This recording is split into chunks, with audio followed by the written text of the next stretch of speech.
So hey guys, I am Abhishek and welcome to my channel U Chemix. तो देख सकते हो कि शाम हो गया है। अभी शाम के 6 बज रहे हैं और मेरे घर वाले नहीं है घर पे, इसलिए मैं वीडियो शूट कर रहा हूँ। मेरे घर वाले गए हुए इवनिंग वॉक पे। मैं नहीं जाता हूँ इवनिंग वॉक पे क्योंकि मैं मॉर्निंग वॉक पे जाता हूँ सुबह 5 बजे, इसलिए तो जब घर वाले चल जाते हैं तो मैं वीडियो शूट करता हूँ। तो आज का वीडियो काफ़ी इंटरेस्टिंग होने वाला है क्योंकि आज के वीडियो में हम बात करेंगे आईटी जैम प्रिपरेशन स्ट्रैटेजी। तो अगर आप इस चैनल पे नए हैं तो please hit that like and subscribe button. तो चलिए वीडियो की शुरुआत करते हैं।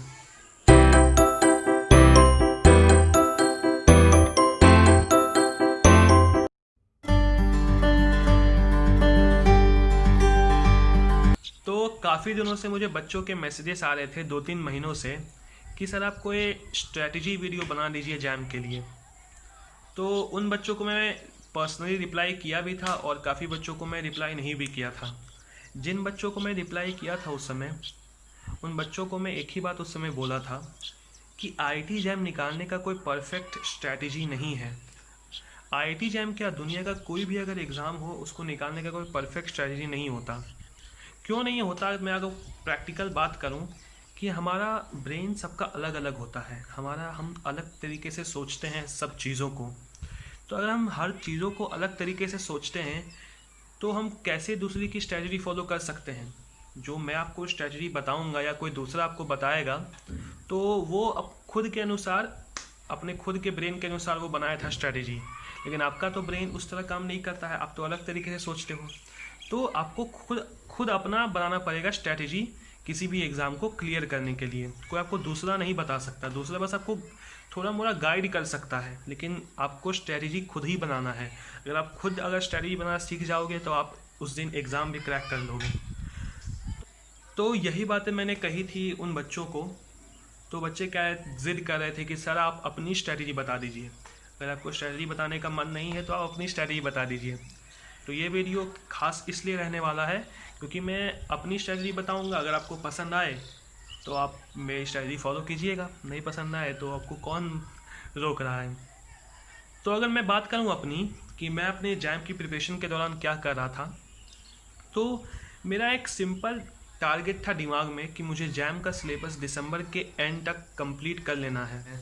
क्योंकि मैं 1 साल का ड्रॉपर हूँ तो मुझे उतना सिलेबस कंप्लीट करने में दिक्कत हुई भी नहीं, क्योंकि मेरे सारे टॉपिक्स तो पढ़े हुए थे, उतने सरफेस पढ़े हुए थे, मतलब उतने डिटेल में टॉपिक्स पढ़े हुए नहीं थे, लेकिन सारे टॉपिक्स मुझे देखे हुए थे। तो मुझे सिलेबस कंप्लीट करने में उतनी दिक्कत हुई नहीं। तो अगर आप फ्रेशर भी हो, आपका भी यही मोटो होना चाहिए कि आप सिलेबस, जैम का जितना भी सिलेबस है, आप उनको दिसंबर के एंड तक कंप्लीट कर दो। मेरा कंप्लीट करने का मकसद ये था कि मुझे आखिरी मंथ में प्रेशर ना झेलना पड़े कि मेरा ये सिलेबस बाकी रह गया, ये सिलेबस बाकी रह गया। बस मैं प्रेशर नहीं दिमाग में लेना चाहता था, इसलिए। तो ये एक सिंपल मेरा प्लान था दिमाग में। एक और बात मैं आपको बताना चाहूँगा कि मेरा पढ़ने का क्या तरीका था।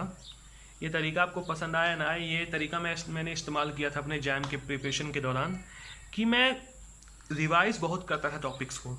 मतलब अगर कोई नया टॉपिक मैं अगर उठा रहा हूँ तो पुराने वाले टॉपिक्स को मैं रिवाइज़ करके नया टॉपिक उठाता था और मैं रोज़ रिवीजन करता था जो मैं टॉपिक्स पढ़ चुका हूँ। तो रिवीजन करने के लिए मैं क्या किया था, एक वाइट बोर्ड ले लिया था। मुझे कॉपी पेन में रिवीजन करना पसंद नहीं था। न्यूमेरिकल्स में बना लेता था कॉपी पेन में, या कोई नया चीज़ पढ़ रहा हूँ तो मैं कॉपी पेन में बना लेता था नोट्स वगैरह, लेकिन रिवीजन करने में मुझे एकदम मन नहीं लगता था। तो मैं एक वाइट बोर्ड ख़रीदा था। जो आप वाइट बोर्ड पे जो मेरे वीडियोस देखते हो, वो वाइट बोर्ड मैंने जैम प्रिपरेशन के दौरान ख़रीदा था, और उसी वाइट बोर्ड पे मैं लिख लिख के प्रैक्टिस करता था। न्यूमेरिकल्स हो गया, ऑर्गेनिक के रिएक्शंस हो गए, इनऑर्गेनिक के स्ट्रक्चर्स हो गए, वो सब मैं लिख लिख के प्रैक्टिस करता था मार्कर से, और मुझे मन भी लगता था मार्कर में लिखने का। तो मैं एक हैक इस्तेमाल किया था कि अगर मुझे कॉपी पेन में रिवीजन करने का मन नहीं कर रहा तो चलो एक बोर्ड ले लिया जाए, बोर्ड में रिवीजन किया जाए। तो बोर्ड में रिवीजन करने का मुझे मन भी करता था। तो जब मुझे पढ़ने का मन नहीं करता था उस समय, तो क्या करता था, मैं मार्कर उठाता था, कोई रैंडम टॉपिक सोचता था कि चलो आज फेब्रेस्की रिएक्शन का रिवीजन किया जाए। तो फेब्रेस्की रिएक्शन लिखता था मैं बोर्ड पे, और उसके पूरे मैकेनिज्म के सहित मैं उसको रिवाइज करता था। तो ये काम मैं रोज़ करता था। तो ये काम करने का मेरा मकसद क्या था कि मुझे जब मेरा दिसंबर के एंड तक जब मेरा सिलेबस कंप्लीट हो, मुझे सारा सिलेबस याद रहे, मुझे मेरे दिमाग में, मैं कोई भी सिलेबस को भूलूँ ना। ऐसा नहीं हो कि मैंने सिलेबस कंप्लीट कर लिया दिसंबर के एंड तक तो मुझे आखिरी वाले पोर्शन ही याद है, पुराने वाले पोर्शन में भूल चुका हूँ। ऐसा मैं नहीं सोचता था कि मैं यही सोच के चला था कि मुझे दिसंबर के एंड तक सारे सिलेबस के टॉपिक्स मेरे दिमाग में होने चाहिए। मैं टेस्ट सीरीज़ भी ज्वाइन किया था और टेस्ट सीरीज़ के क्वेश्चन भी उस समय प्रैक्टिस करता था। मतलब इन दौरान मैंने केम एकेडमी का टेस्ट सीरीज़ ज्वाइन किया था, तो केम एकेडमी के टेस्ट सीरीज़ से भी मुझे कुछ फ़ायदा मिला। उनके टेस्ट सीरीज़ यूनिट वाइज होते हैं, मेजर टेस्ट सीरीज़ होता है, माइनर टेस्ट सीरीज़ होता है, तो उनके क्वेश्चंस भी सॉल्व करता था मैं। कि मतलब जो टेस्ट सीरीज़ में जो क्वेश्चन मेरे गलत हो जाते थे तो उन क्वेश्चंस भी मैं मेहनत करता था कि ये क्वेश्चन क्यों गलत हुआ। तो आप भी कर सकते हो। अगर आप कोई टेस्ट सीरीज़ अगर आप ज्वाइन किए हो तो जो क्वेश्चन आपको उस समय गलती कर दी है तो वो क्वेश्चन पे आप प्रैक्टिस कर सकते हो बार बार। तो यही मैं, और जैम प्रीवियस ईयर क्वेश्चन में भी मैं लगाता था अपने प्रिपरेशन के दौरान। जैम प्रीवियस ईयर क्वेश्चन आपको लगाना ही लगाना है, मैं आपको बोल दे रहा हूँ। और आप क्या करते हो कि जैम प्रीवियस ईयर क्वेश्चन आप डायरेक्टली सॉल्यूशन बना लेते हो। आप सोचते नहीं हो कि वो एग्जामिनर किस कंसेप्ट पे वो सवाल पूछा था।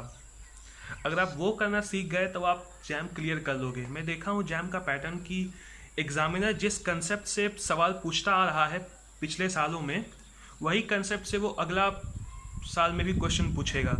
तो आप कोई भी अगर क्वेश्चन सॉल्व करते हो, चाहे वो ऑर्गेनिक हो, इनऑर्गेनिक हो, फिजिकल हो, तो आप सबसे पहले कंसेप्ट जानो कि वो एग्जामिनर उस क्वेश्चन में कौन सा कंसेप्ट आपसे जानना चाहता था।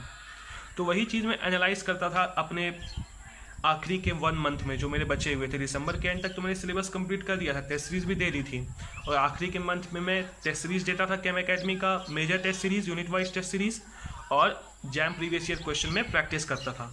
2005 से लेकर 2019 तक मैंने प्रैक्टिस किए थे जैम के प्रीवियस ईयर क्वेश्चंस।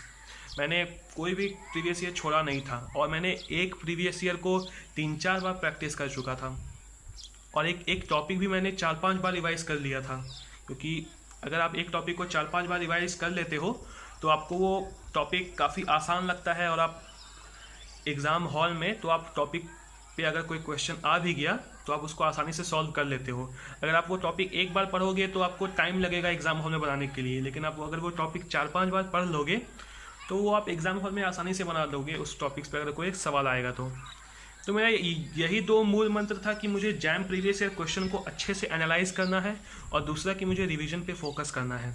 आप भी मान लो मेरा बात कि आप जैम प्रीवियस ईयर क्वेश्चन को आप ठीक से एनालाइज करो। आप जितने जैम के प्रीवियस ईयर क्वेश्चन है सबको बना डालो 2005 से लेकर 2019 तक। एक भी प्रीवियस ईयर क्वेश्चन मत छोड़ो, और सारे प्रीवियस ईयर क्वेश्चन पे तुम कंसेप्ट पकड़ो कि वो कंसेप्ट क्या पूछा था। जैसे मुझे एक फ़ायदा भी हुआ था, मैं 2007 या 2008 का एक प्रीवियस ईयर क्वेश्चन बना के गया था, तो वो क्वेश्चन डायरेक्टली रिपीट हो गया 2020 के लिए। एक क्वेश्चन था, वो आपको पता ही है, वो पहला क्वेश्चन था जैम 2020 में, जिसमें आपको पूछा था, एक ग्राफ पूछा था, वो क्या बोलते हैं पीटी का ग्राफ पूछा था, कोई थर्मोडायनेमिक्स से कोई क्वेश्चन था ग्राफ वाला। तो वो ग्राफ एक रिपीटेड क्वेश्चन है जैम के प्रीवियस ईयर से। तो कुछ क्वेश्चन जैम के प्रीवियस ईयर रिपीट करता है, और कुछ सेम कंसेप्ट पे सवाल पूछता है। कि एक जैम 2020 में एक प्रॉब्लम आया था आपको इंटीग्रेशन रेशियो निकालने का, वो इंटीग्रेशन रेशियो का जो कंसेप्ट है वो 2018 में भी यूज़ हुआ है। जैम इंटीग्रेशन रेशियो के कंसेप्ट से 2018 में भी सवाल पूछा है, और 2020 में भी वो सवाल पूछा है। तो यही मैं बोल रहा हूँ कि जैम के प्रीवियस ईयर क्वेश्चन का कंसेप्ट आप समझिए। वो कंसेप्ट अगर आप समझ गए तो वो उसी कंसेप्ट से एग्जामिनर अगला साल का सवाल पूछता है। तो यही मैं आपको बोल रहा हूँ कि जैम प्रीवियस ईयर क्वेश्चन सबसे पहले आप एनालाइज कीजिए, उसको बार बार बनाइए। एक प्रीवियस ईयर क्वेश्चन आपको 3 से 4 बार प्रैक्टिस हो जाने चाहिए, आपको याद होने चाहिए प्रीवियस ईयर क्वेश्चन जैम के।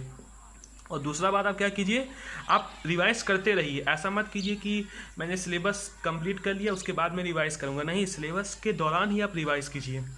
अगर ये 2 आप बातें फॉलो करोगे तो आपका इम्प्रूव अच्छा हो जाएगा, स्कोर आपका अच्छा आएगा ही, मैं गारंटी देता हूँ। तो अंत में यही कहना चाहूँगा कि अगर मेरी ज़रा सा भी बातें आपके दिल तक पहुँची होंगी या दिमाग तक भी पहुँची होंगी तो मेरी बातों को आप फॉलो कीजिएगा, तो आपको अच्छा रिज़ल्ट देखने को मिलेगा ही।